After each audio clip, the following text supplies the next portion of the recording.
Isang estudyante sa Baruch College ang namatay matapos mauwi sa homicide ang isang fraternity pledging event. Makakasuhan ang mga sangkot sa insidente.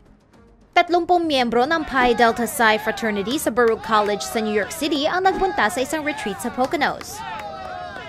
Ang freshman at fraternity pledge na si Michael Dung ang kasama sa isang hazing ritual na itinatawag na glass ceiling, kung saan ang mga pledge ay tatakbong naka-blindfold at buhat ang mabigat na backpack sa isang grupo ng fraternity brothers. Ilang beses na napatumba si Michael at nagkaroon siya ng multiple life-threatening injuries dahil sa pag-hazing na ito. Pero imbis na tumawag sa 911, pinalitan ng mga estudyante ang damit ni Michael. Naghanap sila ng impormasyon sa internet at tinapon ng mga kagamitan na may tatak ng kanilang frat. 2 oras ang nakalipas bago naidala sa ospital si Michael na namatay kinabukasan. Sinuspindi na ng Pi Delta Psi ang lahat ng pledging activities habang iniimbestigahan ng insidente.